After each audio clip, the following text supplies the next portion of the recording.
Hey everyone, we're starting here now with a continuation on exercise module. This would be module number 10. So we were just talking about the acronym we're using for exercise, which is SWAP. It is for standing, walking, and pushing. And we were talking last time about the end of walking, and one of the things that would be a nice thing to do with walking also could be the benefits of riding a bicycle. I think this is hilarious. Look at these benefits. Puts a big fat smile on your face, shapes up that booty, carries your goodies home, feels like flying, faster and easier than walking, as quiet as a mouse, zero emissions. Look at all these wonderful things, whizzes past traffic jams. So good thing to incorporate is a bicycle. That would be a great thing for exercise. So we're in the final segment of the acronym. So what is pushing? Push stands for more intense physical activity than we typically refer to when we use the word exercise. This would be anywhere from 1 to 2 times a week to 4 times a week or more. It includes high intensity strength training and or interval training. This has been shown to improve your resting metabolic rate, to improve blood sugar regulation, and to reduce body weight and body fat percentage. It incorporates incorporating bouts of moderate to vigorous intensity movement throughout the day can also improve cognitive function and energy and reduce muscle and joint pain. Here's an idea, Zumba. I don't do good at Zumba. I look like a planted tree. I struggle with that one, but there's some intense exercise. Here's some goals for pushing. Okay, here's a goal. Push it for 150 minutes of moderate intensity. Now, I figured this out. So 30 minutes, what did I say? 30 minutes, 5 days a week of moderate intensity is 150 minutes. That's not that hard, really. You could do 30 minutes of riding your bike, moderate intensity, 5 days a week, and there's your 150 minutes of pushing. Or you could do 75 minutes of vigorous activity. That would be harder. Or 30, see how these are going down 150 minutes to 75 minutes, but that's more vigorous. Or 30 minutes, which is a smaller amount of time for a week, but it's maximal or near maximal activity. So this includes, number 1, 150 minutes of moderate would be jogging, yoga, Zumba, dancing. Or 75 minutes of vigorous, that would be Zumba, playing sports, something more intense. The third one, 30 minutes of highest intensity exercise per week, like sprinting, jumping rope, or resistance training. So more than this may not be necessary unless you enjoy it or you have specific performance goals. Be careful not to overtrain. And we're going to talk about that next and I remember when I was younger, I was into, almost too much exercising. We think it's helping us, but it actually can end up worsening our health rather than improving it. So here's somebody doing some more push. You can do stairs, up and down stairs is a great way to have that 30 minutes of the most vigorous, intense training that we're talking about. And you can map all this in a journal or maybe on a calendar and keep track of what you're doing. Spinning classes can be really beneficial also for more intense workouts. So now we're going to talk about overtraining. Excessive exercise is a common problem, especially in younger people. In health-conscious individuals, it becomes compulsive.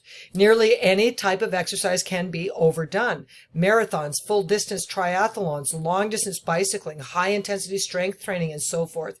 This is associated with increased injuries, oxidative damage, inflammation, and cognitive decline. It can lead to decreased immune function, slower fat metabolism, and reduced cardiovascular health. What have we been talking about a lot here since the first module, and that is our bodies are wise, and our metabolic aspects of our body is listening. And when our body is feeling overtraining, it's working out too hard, it will actually change your metabolism, so you're not going to even get the benefits that you're thinking you're getting. Your body's maybe putting you into a mode of conserving because it feels that you're expending too much. And so our bodies are wise. We're also in the next set of modules later when we go into supplements. I'm going to talk a little bit about overtraining and some of the things like magnesium that we totally expend when we're overtraining, and our magnesium levels just drop exponentially. Sorry about that. All right, so excessive exercise habits can also cut into valuable sleep time. So in order to fit in your exercise, people are working, they have a busy life, they're trying to work out before bed. So when you're overtraining, you can't sleep at night. You may sit more throughout the day due to fatigue because you're working out too hard. You think that you're protected from the damage of sitting because you work out that hour at night before bed. But there was an example of a study that showed that even marathon runners who sit for most of the rest of their time outside of marathon training sessions were at increased risk for disease. Symptoms of overtraining include decreased performance, increased recovery time, fatigue, lethargy, insomnia. I mean, you can see I've got an acronym, or I mean a meme here. And you can look at overtraining. I mean, it's almost every single thing that you're trying to get rid of by becoming active with exercising, or the things you're experiencing as a detriment when you overtrain. And you get to the point where you don't want to work out. I mean, it's a really big deal. You start to dread working out. You start to dread doing anything, because your body is just exhausted. And it really affects the adrenal glands. We're going to talk also about that a little bit more, how our stress hormones just get overworked. We're just doing too much, right? We got to learn to tune in and listen to our body. So what can you do to recover if you have been an overtrainer? I know my mindset as an athlete was always the harder the workout, the better. It took me a long time in getting older to really start realizing that as I aged, I started to realize I just was never exercising in a calm way. I always had to be driven. I had to be out there doing something intense. And things like yoga, things that are different, they cause the body to actually, you get more core strength. You learn a different type of actual fat burning. And so let's go to recover from overtraining. Reduce or stop anything more than moderate physical activity. Focus on gentle activities such as walking, gardening, hiking, and yoga. Spending time outdoors, getting plenty of sleep and rest, eating adequate calories, macronutrients, and micronutrients. And I always encourage everybody, make sure you're eating nutrient-dense foods. Beef liver, chicken livers, bone broth, collagen-based foods that are very rich. I mean, pastured eggs, pastured animal food is good. I wouldn't recommend a lot of factory farmed, but again, we're looking at the type of nutrient-dense foods that our forefathers would have eaten, right? Addressing HPA axis dysfunction is our stress production hormones. That's our adrenal glands. With appropriate supplements, we're going to talk about in the next set of modules, and not returning to high intense activity until fully recovered. Now, here's you guys where we get to how we think. So some of this is a shift in our thinking about exercise. How do you think about exercise? I mean, if you're thinking it always has to be intense and you're not doing enough, maybe the thinking about exercise that you have has to change. Look at your ancestral forefathers and how they got exercise. They didn't go to a gym.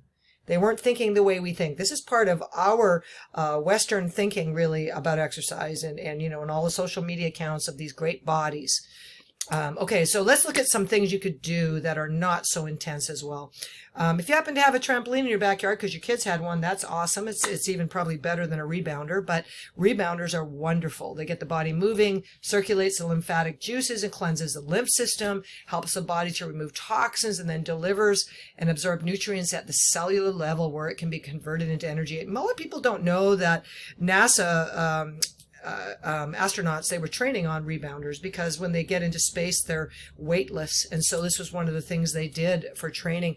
Really fascinating things that trampoline and rebounding can do for the body. Great for all ages. If you're older and you want a rebounder, you can also get one like this.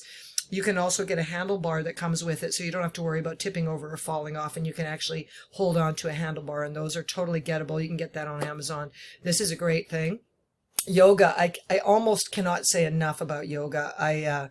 For me, it really brought back, instead of being outside your body, working hard, working out, away from your sort of disconnecting from self. I find that yoga, individual activity, getting out there, maybe doing bicycle riding, these types of things, they really help you to be breathing better, mindfulness, mood and energy improvements, fitness and flexibility and posture. I mean, there's so many good things about it. You're actually, with yoga, really strengthening your breathing, and then you're strengthening your core. And your core really is everything. I mean, the core of your body, all your back muscles, your abilities to hold poses. When you're holding a pose for a long period of time and you think, oh, that's easy until you do it. I mean, if you've done planks and you're holding a plank, 3 seconds is a long time holding a plank, right? So yoga is highly valuable. I really encourage people to take it up. And what's so great now is even if you're at home, you can just open up YouTube and follow anybody on yoga. I mean, there's wonderful beginner, moderate, advanced, all kinds of yoga on there. You can do it out of the home. It's just awesome. Another one, walking. So we just get people, go to the beach, go somewhere, walk. Across the street from me, I just have a bunch of hills. I like to get up there and walk there. If you can go with a friend, it can offset feeling bored, and just being too much in your own head. You can do that. Swimming. Oh, swimming benefits are absolutely amazing. I mean, if you have a pool, maybe in the summer months, you can go to an outdoor pool that's local to you.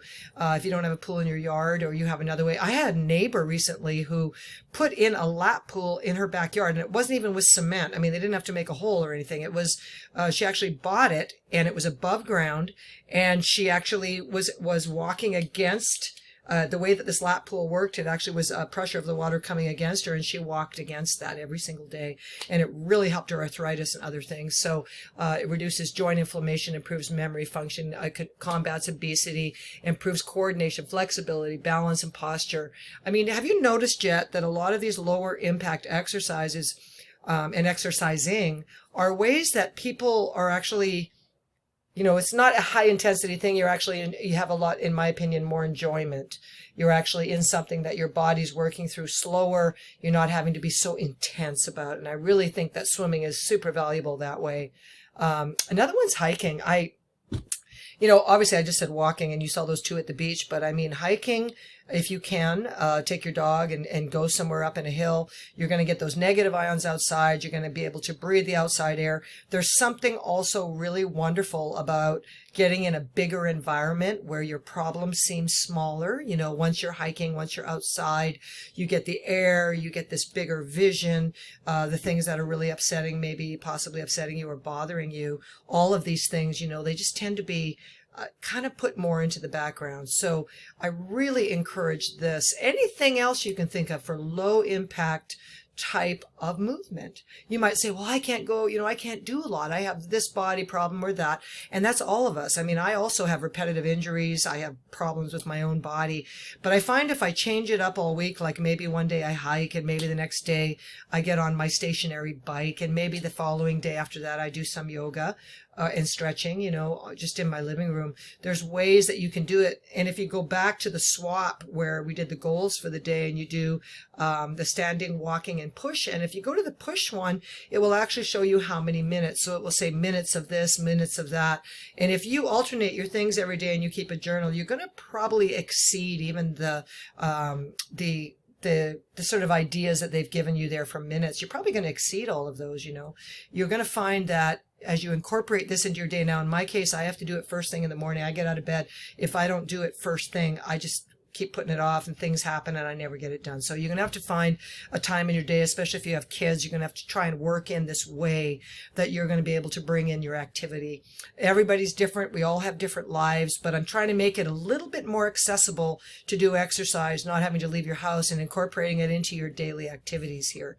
Okay, so we're going to go into our next set of 2 modules. These 2 were on exercise. The next 2 are going to be on stress, and it's going to be part 1 and part 2 right now. So I'm going to be getting off of this video, and I'm going to end it. And then you guys are going to go to the 3rd one, which is going to be number 11. It's S is for stress. We just finished E for exercise, and I'm going to see you guys right over there. So I will talk to you really soon, and see you in a minute.